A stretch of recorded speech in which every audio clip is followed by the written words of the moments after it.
শিরোপা ধরে রাখার অভিযানে শেষ চারে পৌঁছেছে আর্জেন্টিনা। প্রিয় দলের এমন সাফল্যে সাধারণ ফুটবল প্রেমীদের পাশাপাশি উল্লাসে মেতেছেন দেশের বিনোদন অঙ্গনের তারকারাও। ফেসবুক পোস্টে তারা প্রকাশ করেছেন উচ্ছ্বাস, সেই সঙ্গে কেউ কেউ দলকে দিয়েছেন গুরুত্বপূর্ণ পরামর্শ। সুইজারল্যান্ডের কাছ থেকে সেমিফাইনালের টিকিট ছিনিয়ে নিল আর্জেন্টিনা।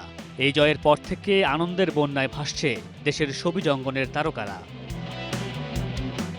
ঢাকাই সিনেমার জনপ্রিয় নায়িকা পূর্ণিমা লিওনেল মেসির ভক্ত। তার প্রতি মুগ্ধতা ও ভালোবাসার জন্যই আর্জেন্টিনার একজন কট্টর সমর্থক তিনি। আর্জেন্টিনার বিজয়ের পর দলটির কোচ, প্রিয় তারকা মেসি ও দর্শকদের বেশ কিছু মুহূর্ত সোশ্যাল মিডিয়ায় পোস্ট করে পূর্ণিমা লিখেছেন, বিশুদ্ধ আবেগ, নির্ভেজাল অনুরাগ, সেমিফাইনালিস্ট আর্জেন্টিনা। মেসির বিজয় উল্লাসের একটি ছবি সোশ্যাল মিডিয়ায় পোস্ট করে অভিনন্দন জানিয়েছেন নায়ক জায়েদ খান। লিখেছেন, অভিনন্দন আর্জেন্টিনা। চিত্রনায়িকা পরিমণির কথায় বিজয়ী, পাশাপাশি আর্জেন্টিনার পতাকা ও লাভ ইমোজি দিয়েছেন তিনি। আমেরিকায় গিয়ে প্রিয় দল আর্জেন্টিনার খেলা দেখেছেন অভিনেত্রী নাদিয়া আহমেদ ও অভিনেতা এফএস নাইম দম্পতি। সেই সময়ের ছবি প্রকাশ করে নাদিয়া উচ্ছ্বাস প্রকাশ করে লিখেছেন, ভামোস আর্জেন্টিনা, রোড টু সেমিফাইনালস।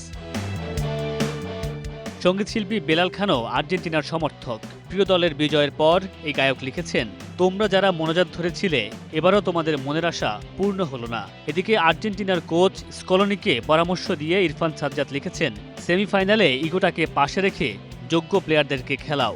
আনচেলত্তির মতো ভুল করো না। সেমির জন্য শুভকামনা। Mamunur Rashid Ponel, star entertainment.